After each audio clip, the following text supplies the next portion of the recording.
Before we begin, viewer discretion is strongly advised. The following is for educational and entertainment purposes only. This is the verbatim federal courtroom testimony of the Sean Diddy Combs trial, as reported by Inner City Press. Nobody expected him. The room was tense.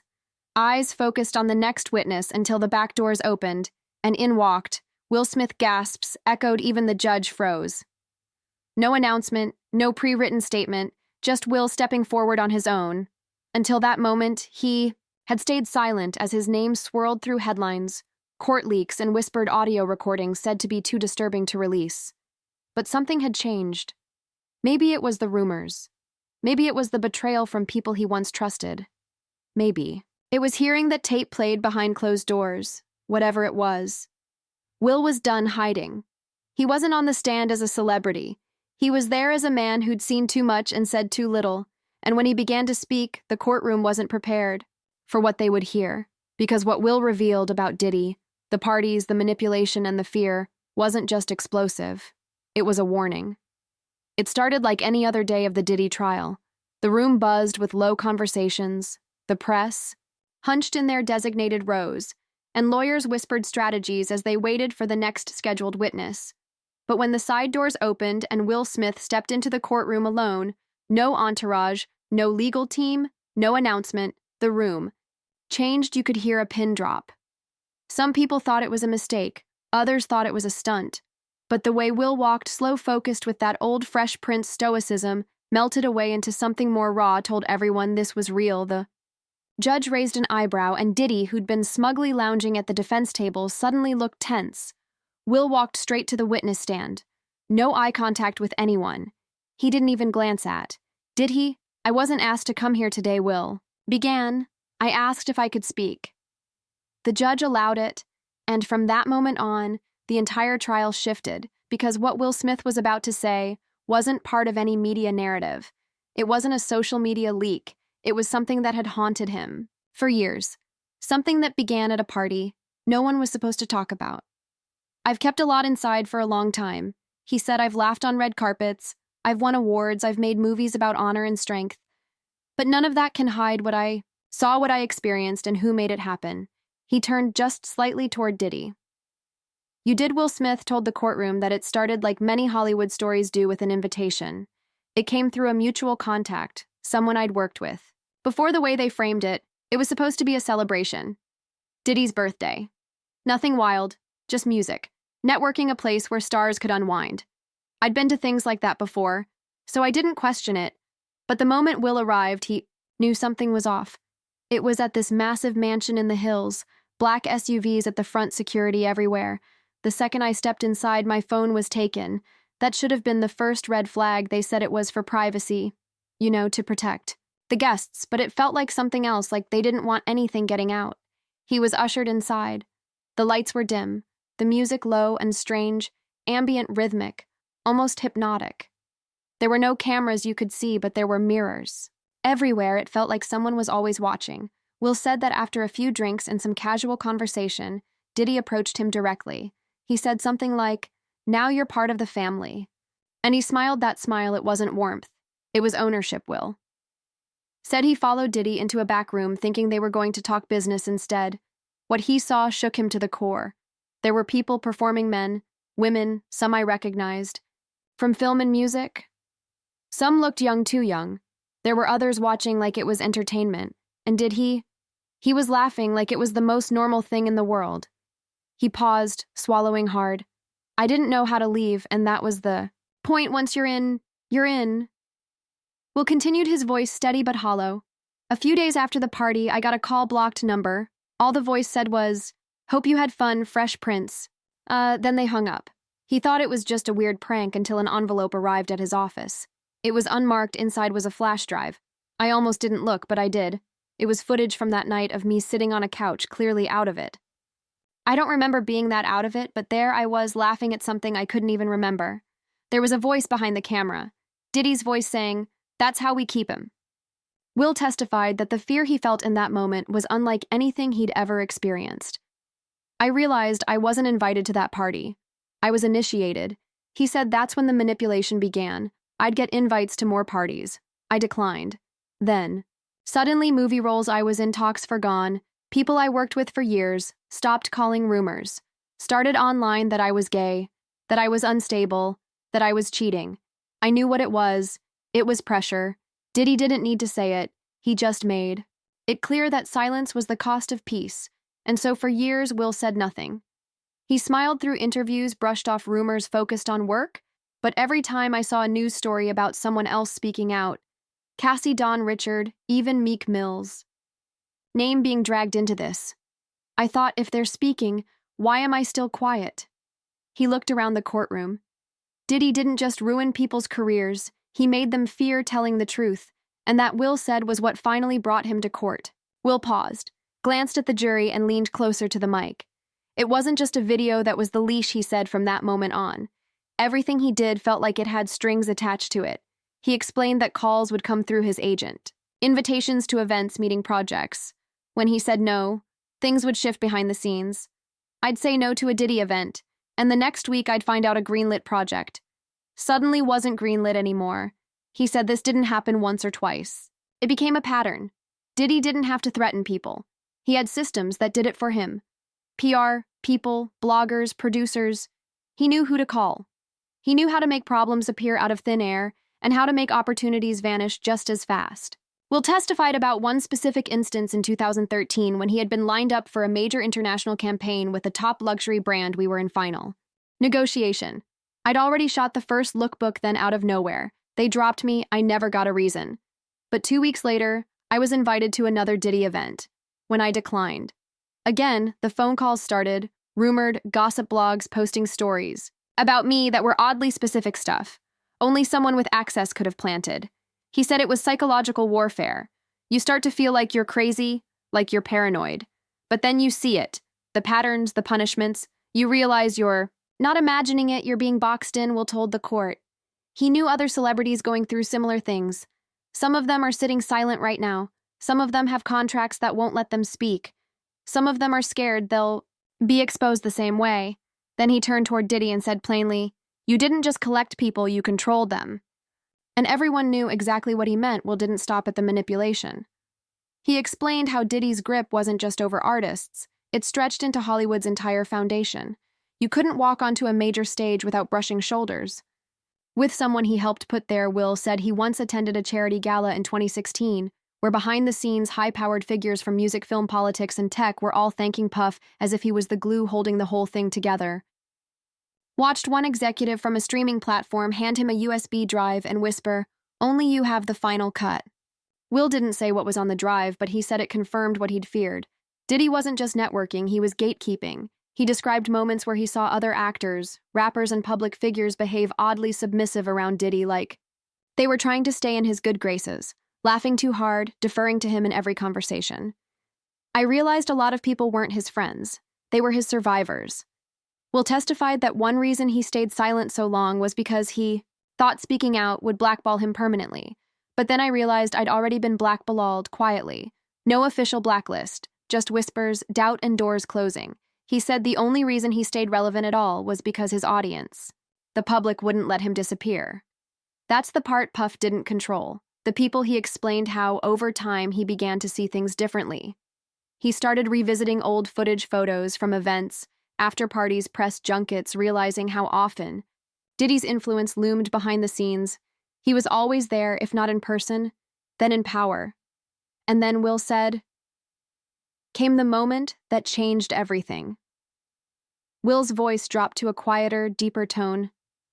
I stayed quiet for 20 years. I convinced myself it wasn't happening or that it wasn't happening to me. But then the audio started to surface. He said the first time he heard about secret audio tapes being played in court, he didn't believe it. Then I got a call. Not from the prosecution. Not from a journalist, from someone I used to trust. They said, "Well, you're on one of those tapes. They played it yesterday. People are talking." He described feeling like the floor had dropped from under him. I didn't even know a tape like that existed, but once I accepted it might be real. Everything else started to connect. Will said he stayed up all night replaying memories, the party, the blackout, the envelope, the blocked numbers. It was all a system, and I was one of the victims. He said the breaking point wasn't fear, it was humiliation. I realized that if I didn't speak now, my silence would become my legacy, and I couldn't live. With that, my kids are going to see these headlines. My grandkids might see them. I had to speak. He told the court. He called the prosecution team himself. I told them, I'm ready, whatever you need. Whatever questions you have, I'll answer them. He looked at the jury. I wasn't just coerced. I was played, I was filmed, and I was used. Then he looked at Diddy again, this time with a sharper tone, and you knew exactly what you were doing. Will closed his eyes for a moment before speaking again, as if preparing to relive something he had fought to forget, when the prosecution asked if I wanted to hear the audio. I hesitated, he said, but I knew I had to. They played it behind closed doors. No press, no jury, just the judge, the lawyers, and, well, I heard myself laughing, Will said slowly. It was hollow. It wasn't real. I sounded drunk. No, drugged. He described the background of the audio. Slow music, low voices, the occasional cheer or shout. Then I heard Diddy clear as day saying something. Like, that's how we break them in. And then I heard my name. They were saying my name while doing things I don't even want to repeat. He said it wasn't just humiliating, it was horrifying. There's a difference between being embarrassed and being stripped of your humanity. That tape. It took something from me. Will's voice cracked for the first time. He looked down, collecting himself, then continued. I never consented to being recorded. I never agreed to be a part of that. But did he recorded it? He kept it. Maybe to use, maybe just to have. He explained how for years he couldn't figure out why he would feel sudden anxiety when certain names were mentioned, why he had panic attacks during simple interviews. Now I know it's because I wasn't crazy. I was remembering something I didn't. Want to remember? Will said that hearing the audio forced him to confront everything. The manipulation, the grooming, the betrayal from people who stood by and watched. And he said, what shook him most wasn't what he heard. It was what I didn't remember. He looked at the jury and said, if you want to know how powerful Diddy is, ask yourself how someone like me could be silenced for 20 years and not even realize it. By the time Will's testimony hit the media, it was too late for Hollywood to do damage control. The clips from court were viral before the BAFE could even call. Reset hashtags exploded, our Will Speaks, our Freak Off tape, our Diddy file. And for the first time, the public saw Will not as a polished A-lister, but as a survivor. Will said, I knew once I spoke things would get ugly, but I didn't know how fast. He recounted how within 24 hours of testifying, he lost 2 pending brand endorsements, another studio halted promotion for a film he had already shot, but he said it didn't matter because I'd already lost something more valuable. Years ago, my voice, he said, the calls started rolling in quiet ones. Texts from actors, producers, even directors, some of them thanking him. Others warning him. One said, you don't know who you just declared war on. Another said, you've made yourself radioactive. Will mentioned a few names without full detail, citing legal reasons, but nodded when the prosecution asked about people like Kevin Hart, Meek Mill, and Lucian Grange. This isn't just a Diddy problem. It's an industry built on silence, and everyone's been trading in that currency. He also said he believed others had dirt on him. I know after this, more footage might come out. They'll try to paint me as unstable as broken. Let them. I'm not here to protect myself anymore. I'm here to protect the truth, he told the court. He expected backlash, expected denials, and expected Diddy's legal team to claim he was making it all up. They'll say I'm bitter. They'll say I'm covering something. But I ask you this, if I was lying, why did I wait this long? Why now when I have more to lose than ever? He ended that part of the testimony with a line that silenced the room. Sometimes the truth comes late, but it still hits like thunder. For his final statement, the judge allowed Will to speak directly to Diddy. He stood from the witness chair, walked a few feet closer, and looked him in the eye. You built an empire out of manipulation, he began. You called it success, you called it culture, you called it love, but all you built was fear. Diddy didn't respond. He sat there motionless, his lawyer whispering in his ear. Will didn't blink. I saw what you did to those girls. I saw what you did to me. I heard the things you said about me when you thought I wasn't listening. You broke people. For sport. Then Will pulled something from his pocket, an old photo. This was me in 2004, right before the first party. That's the man I used to be. He held it up to the court. I haven't seen him in years. We'll turn to the jury if you think this is just about Cassie or me or one night in some mansion. You're not seeing the whole picture. This is about a network of power designed to silence truth, and if we don't tear it down, it will keep going. Then, he faced Diddy. One last time you once said, "Nobody parties like Diddy?" Well, nobody lies like you either. He walked back to the stand, picked up his things, and exited the courtroom without looking back. And did he? He sat there pale, unblinking, his fingers shaking, because for the first time in decades, he wasn't the one controlling the room. When Will Smith stepped down from the witness stand, he didn't look like a man who had won anything. He looked like someone who had finally stopped running. The courtroom was still tense, almost unsure how to breathe again. Even the judge looked shaken. Some of the jurors had tears in their eyes, and Diddy, for the first time in the entire trial, looked like he had nothing left to say. Will didn't speak to the press when he exited. He didn't wave, didn't posture. He walked out the front of the courthouse with his head held high, but his shoulders carried the weight of 20 years of trauma. When asked later by reporters if he felt relieved, he reportedly responded, "Relief isn't the right word. It's just finished." But outside the courtroom, the world was only beginning to react. Hollywood went into a quiet panic. Executives canceled meetings, agencies paused deals, directors and producers who had once celebrated Will Smith suddenly found their phones ringing. With questions, the same people who once said he's family were now issuing boilerplate statements of deep concern and commitment to truth behind closed doors. Crisis teams were activated, PR firms sent internal memos urging clients to distance publicly from any past associations with Mr. Combs, and while many tried to pretend they were shocked, the internet was already doing what it does best, resurfacing the receipts. Old clips of Diddy brushing shoulders with top-tier names, parties where everyone looked too uncomfortable to be just partying, interviews where guests danced around uncomfortable questions. Footage of Will years ago being interviewed and visibly recoiling when Diddy's name came up, and most painfully, dozens of clips from the Fresh Prince era, where fans now say Will looked like he was smiling through something. Fans weren't just shocked, they were furious. Furious that someone like Will had to carry this alone. Furious that for years the whispers were called conspiracy. And furious that the system had stayed quiet for so long. But Will didn't stay in hiding the day after his testimony. He posted a single message online, a black and white photo of himself as a young actor in 1993, standing on a film set smiling into the sun. The caption read, "He didn't know what was coming, but he made it through. I'm proud of him. No hashtags, no name drops. Just that." The response was instant. Millions of shares, tens of thousands of comments, celebrities, activists, and everyday people thanking him for his courage more than anything. Survivors of abuse men especially flooded the post with their own confession. "You gave us a voice." One wrote, "If Will can speak, so can we." Meanwhile, back inside the court, Diddy's team scrambled. Rumors swirled that more subpoenas were going out, not just to musicians and assistants, but to executives at labels, distribution companies, even media conglomerates.